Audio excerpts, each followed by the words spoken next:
Hoy día las personas están empeñadas en la búsqueda apasionada de la felicidad. Libros de autoayuda, oradores motivacionales y columnistas de opinión pretenden ofrecer la llave de la felicidad, aunque para muchos esta puerta sigue cerrada.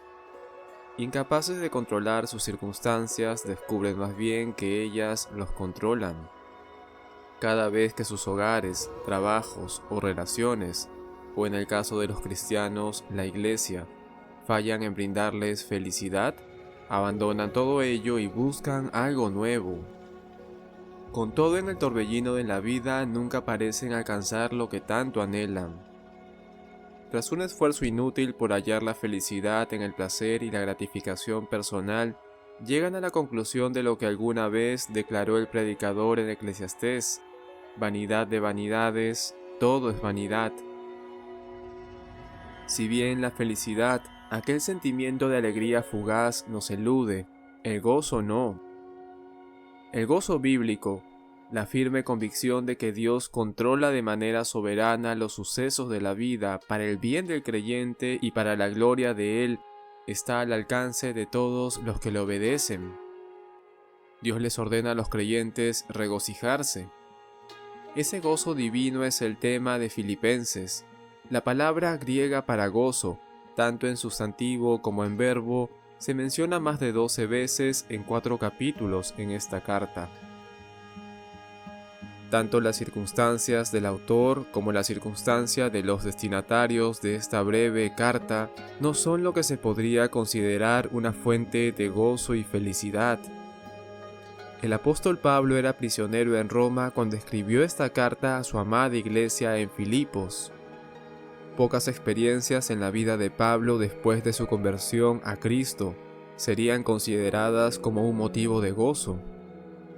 Él había enfrentado una oposición violenta, tanto de los gentiles como de sus compatriotas judíos que no creían.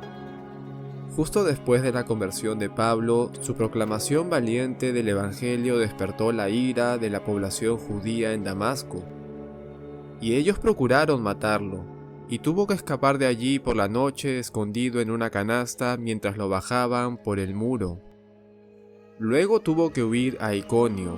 Fue apedreado y dado por muerto en Listra. Fue también golpeado y encarcelado en Filipos.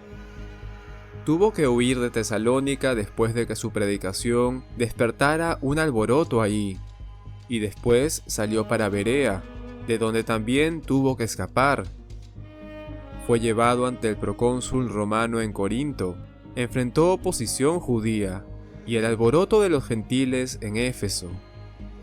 Cuando se disponía a viajar desde Grecia hacia Palestina, una confabulación judía en contra suya lo obligó a cambiar su agenda. Al llegar a Jerusalén, los judíos de Asia Menor lo reconocieron en el templo, y una turba enfurecida lo golpeó brutalmente, y fue rescatado de una muerte segura por la intervención de los soldados romanos, que terminaron arrestándolo. Mientras Pablo estaba bajo custodia en Jerusalén, los judíos planearon otra emboscada contra su vida, y esto ocasionó que el comandante romano lo enviara al gobernador en Cesarea, bajo una estricta vigilancia. Después que su caso se prolongara por 2 años sin resolverse, y ante 2 gobernadores romanos, Pablo ejerció su derecho como ciudadano romano y apeló al César. Y tras pasar naufragio después de una tormenta, Pablo llegó a Roma. En el momento de escribir esta carta a los filipenses, el apóstol Pablo pasaba su 4º año en custodia romana, a la espera de la decisión final del emperador Nerón. La iglesia filipense también estaba sufriendo su cuota de dificultades. Sus miembros eran extremadamente pobres, tanto que Pablo admiró la contribución de ellos a la ofrenda que recaudó para las personas pobres en Jerusalén. Al igual que Pablo, sufrían persecución por causa de Cristo, y peor aún, eran atacados por falsos maestros. Además de ello, también dentro de la iglesia había 2 mujeres destacadas en la congregación que amenazaban con dañar la unidad de la iglesia. Pese a las circunstancias del autor y de los destinatarios, el gozo satura la carta a los filipenses, tanto que se le conoce a esta carta como la carta del gozo.